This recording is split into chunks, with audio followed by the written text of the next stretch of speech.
నమస్తే అన్న మీ పేరు? నరసింహ నా పేరు. నరసింహ. ఏం చేస్తుంటారు?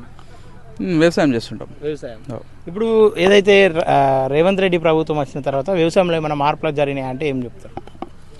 ఖచ్చితంగా రైతులను ఆదుకోవాలనే ఉద్దేశంతో మొన్న రీసెంట్గా జరిగినటువంటి మంత్రిమండలి భేటీ అవుతుంది దానిలో తీసుకున్నటువంటి నిర్ణయం 12,000 ఎకరాకు సంవత్సరానికి ఇస్తామన్నటువంటి నిర్ణయం అనేది చాలా సంతోషించదగ్గ విషయం. అవును, కానీ 15,000 అని చెప్పిండు గతంలో, దాన్ని 12,000 కుదించిండు కదా. యాక్చువల్ ఏంటంటే సరే రాష్ట్ర ఆర్థిక పరిస్థితి ఇట్లా ఉందనే ఉద్దేశంతో ఆ 12,000 నిర్ణయం తీసుకోవడం జరిగిందని చెప్పి అంటున్నారు. సరే సంతోషం, 10 నుంచి 12 పెంచిండు. ఇంకా రాబోయే కాలంలో కూడా ఇంకా పెంచుతాడేమో ఆశిద్దాం. ఓకే, ఈ ఏదైతే కౌలు రైతులు ఉంటారో వాళ్ళకు కూడా 12,000 అని చెప్పేసి ప్రకటించిండు. దాని మీద వాళ్ళు సంతృప్తిగా ఉంటారు అనుకోవచ్చు. అయితే యాక్చువల్లీ కౌలు రైతులు నిజంగా భూమిలో కష్టపడేటటువంటి నిజమైనటువంటి రైతులు. ఇప్పుడు భూమి ఎవరైతే పట్టాదారులు ఉంటారో వాళ్ళు ఖాళీ వాళ్ళకు కౌలుకి ఇచ్చిపోయి కష్టపడేటటువంటి ఎవరైతే నిజమైనటువంటి కౌలు రైతులు కష్టం చేసుకుని ఏదైతే పంట పండించేటటువంటి వ్యక్తులు ఉన్నారో వాళ్ళకి రావడం అనేది చాలా సంతోషించదగ్గ విషయం. మంచి నిర్ణయం అది. ఎస్, కానీ ఒకవైపు గతంలో ఇస్తాను అంటే ఏదైతే గతంలో అందరు రైతులకు కూడా రైతు బంధు అనేది వచ్చింది, ఈసారి కేవలం సాగు భూమిలో ఉన్న వాటికి మాత్రం ఇస్తా అని చెప్పేసి అంటున్నారు. దానివల్ల వ్యతిరేకత వచ్చే అవకాశాలు ఏమైనా ఉన్నాయా?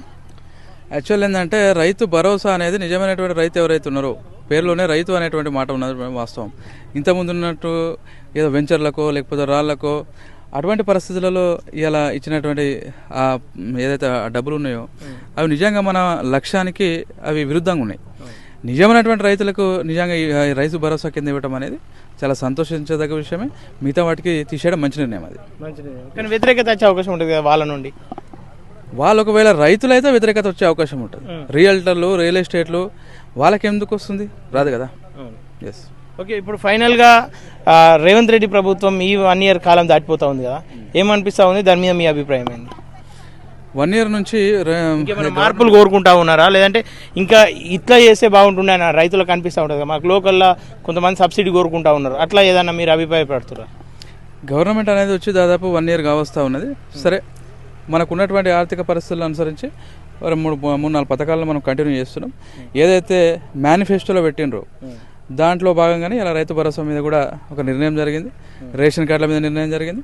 అట్లా ఒక్కొక్కటి చక్కబెట్టుకుంటూ మనం ముందడిపోతున్నాం. ఇంకా రైతుల పరంగా విషయానికి వస్తే కూడా ఇవాళ దేశ ఎకానమీ అయినా రాష్ట్ర ఎకానమీ అయినా వ్యవసాయ ఆధారిత ఎకానమీ అనేది వాస్తవం. కాబట్టి అలాంటి దాన్ని మనం డెవలప్ చేసుకోవాలంటే ఇంకా చేస్తూ ఉన్నది గవర్నమెంట్. ఇంకా మంచి నిర్ణయాలు, మంచి ఆలోచనలు ఇంకా చేసి ఇలా రైతును రాజు చేసేటటువంటి ఆలోచన చేసే దిశగా గవర్నమెంట్ ఉండాలని నా ఆలోచన.